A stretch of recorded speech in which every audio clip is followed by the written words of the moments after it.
Readers, मैं विनय गौर आपका अपने चैनल में हार्दिक स्वागत करता हूं। आज क्लास 8th हनी ड्यू का chapter number 7 a visit to Cambridge, Stephen Hawkings और फिरदौस कांगा, जैसा कि पिक्चर्स में दिखाई दे रहे हैं, ये दोनों ही अपने फील्ड के बहुत ही विशेषज्ञ।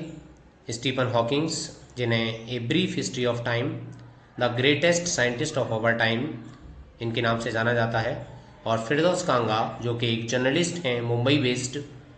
इनको ब्रिटल बोन्स की बीमारी थी, तो उनका एक पर्सनल इंटरेक्शन फिरदौस कांगा ने अपनी बुक में पब्लिश किया था। ये उसी का एक पार्ट है। सो बढ़ते हैं चैप्टर्स की ओर। Stephen Hawking, earlier England was important to the author only because there was Cambridge. Now it had a greater appeal for him. He had met Stephen Hawking there during a walking tour. Stephen Hawking is a disabled person. Stephen Hawking पहले लेखक के लिए England केवल इसलिए महत्वपूर्ण था क्योंकि वहाँ कैम्ब्रिज था, लेकिन अब वह उसके लिए अधिक महत्व रखता था। एक दौरे के बीच में जहां वह स्टीफन हॉकिंग से मिला। स्टीफन हॉकिंग एक विकलांग व्यक्ति हैं। He is the successor of Isaac Newton and has his chair at the university. He is a brilliant astrophysicist.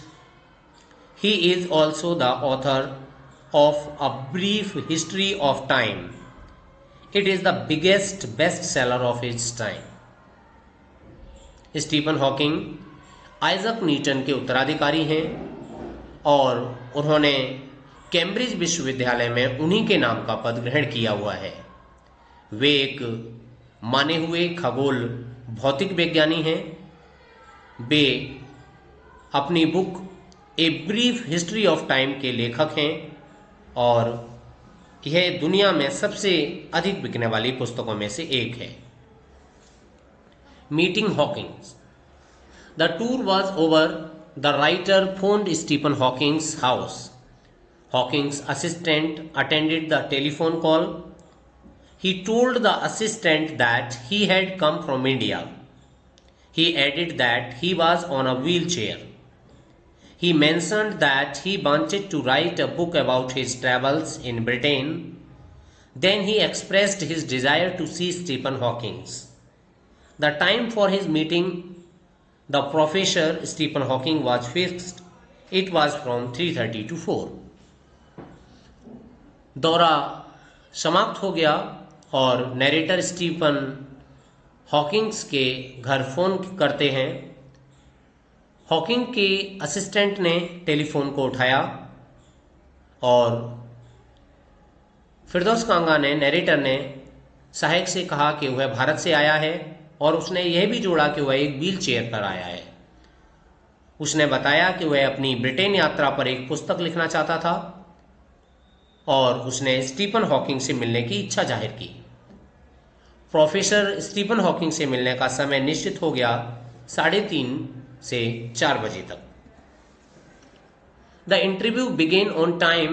The writer felt that the disabled got fed up with people asking them to be brave. They got stronger on seeing somebody like them achieving something huge. The computer voice replied the professor Stephen Hawking hadn't ever been brave. He had no choice in it. साक्षात्कार समय पर प्रारंभ हुआ। लेखक ने महसूस किया कि विकलांग लोग उन व्यक्तियों से बहुत जल्दी ऊब जाते हैं जो उन्हें बहादुर बनने के लिए कहते हैं। वे उस समय सबसे अधिक बलशाली बन जाते हैं जब वे अपने जैसे किसी व्यक्ति को कोई महान उपलब्धि प्राप्त करते देखते हैं। कंप्यूटर की आवाज में, कंप्यूटर वॉइस में प्रोफेसर ने उत्तर दिया कि प्रोफेसर हॉकिंग्स कभी बहादुर नहीं रहे। उनके पास बहादुर बनने के अलावा और कोई दूसरा विकल्प ही नहीं था। Don't patronise.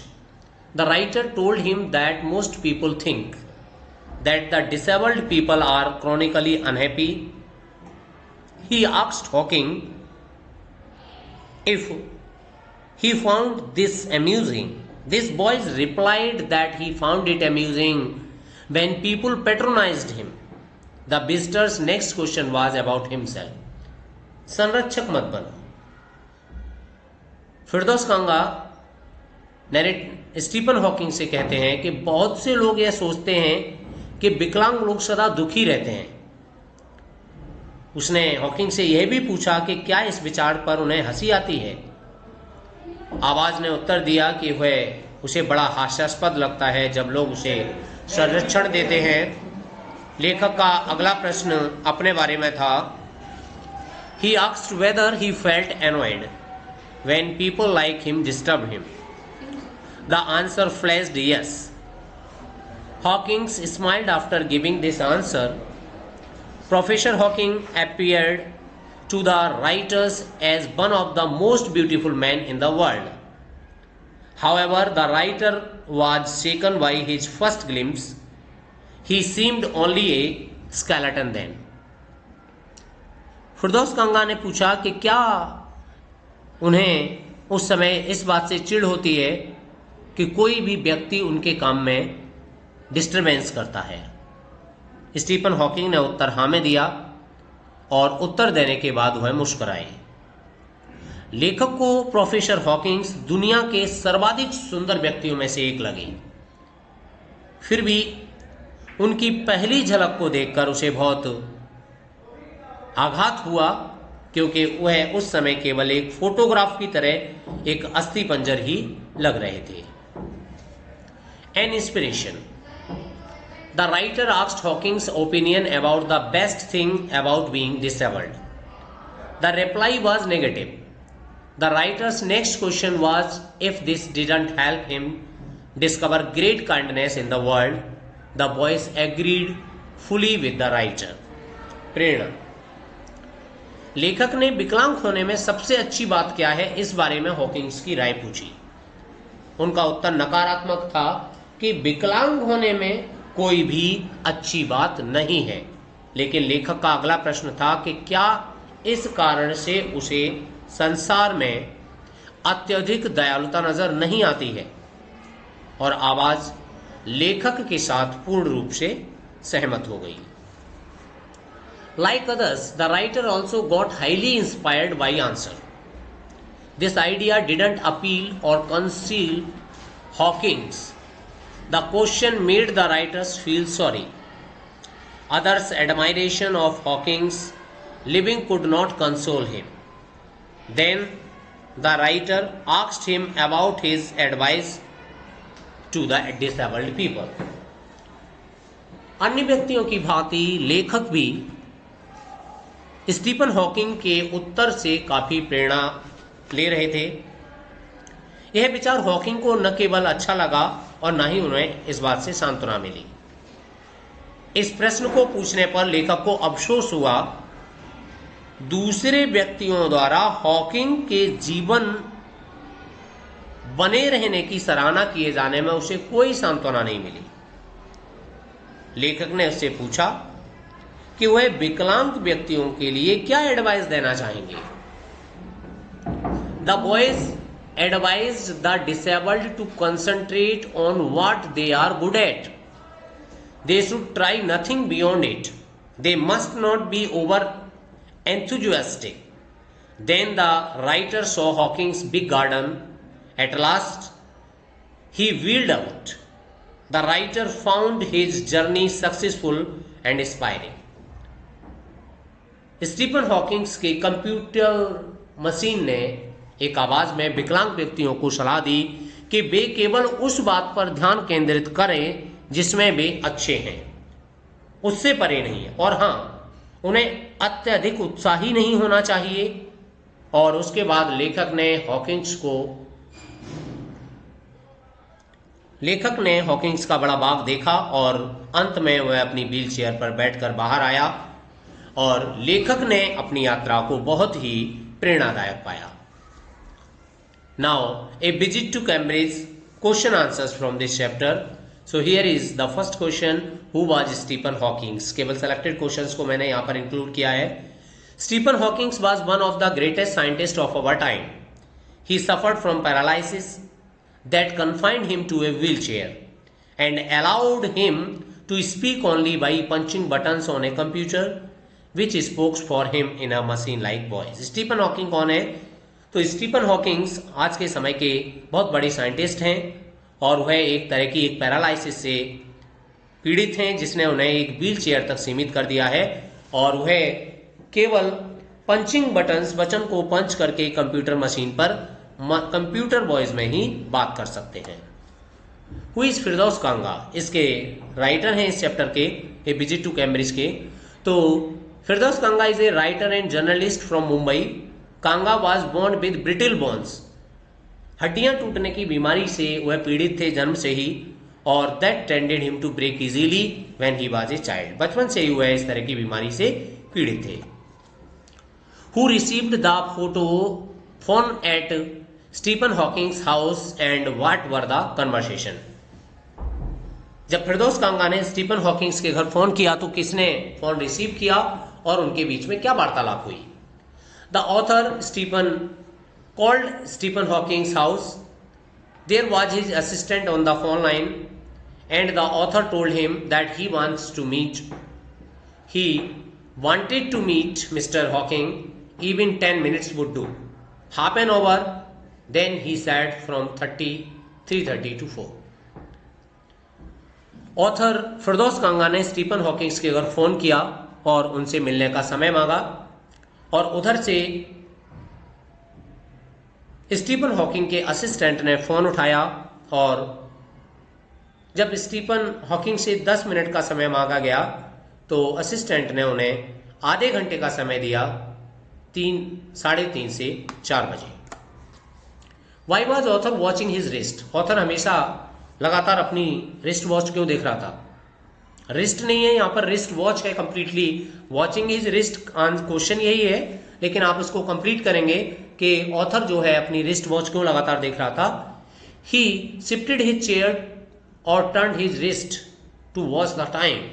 He wanted to make every one of 30 minutes count.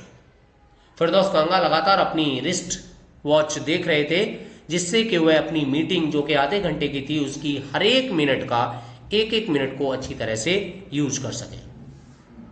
What is the scientist message for the disabled? Stephen Hawking scientist का डिसेबल्ड लोगों के लिए क्या मैसेज था? The scientist Stephen Hawking's message for the disabled is they should concentrate at what they are good at. They should make the best use of their talent and thank God. Stephen Hawking का disabled people को ये message था कि उन्हें उस पर focus करना चाहिए जिसमें कि वे अच्छे हैं और उन्हें अपने टैलेंट का बेस्ट यूज करना है और उन्हें भगवान को धन्यवाद देना चाहिए. I could feel his anguish. What could be that anguish? मैं उनकी नाराजगी को महसूस कर सकता था, तो ये नाराजगी क्या थी? The anguish was that he found it very difficult to express himself with the right words on the computer. Anguish एक बेचैनी इस बात की थी कि वह अपने आप को एक्सप्रेस करने के लिए कंप्यूटर मशीन पर राइट वर्ड्स का सिलेक्शन नहीं कर पा रहे थे. So this was the anguish. And he could not express himself freely although ideas were floating in his mind. उनके माइंड में बहुत सारे आइडियाज आ रहे थे, इसके बावजूद भी वह अपने आप को पूरी तरह से एक्सप्रेस नहीं कर पा रहे थे. Describe the emotion of the author at the end of the chapter. Firdaus Kanga के क्या इमोशंस थे लास्ट में? He was in the feeling of embodiment of his bravest self. He thought Stephen Hawking's might be beaming at him through that he wasn't. At the end, he said his journey was over and he had a great interview of Mr. Hawkins. He was in the feeling of embodiment, where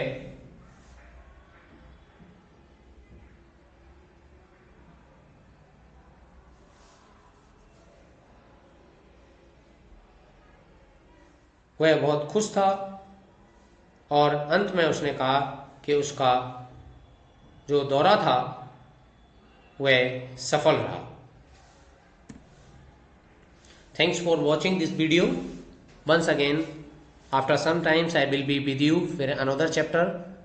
So thank you for watching, and if you have not subscribed my channel, so please subscribe it. Thank you.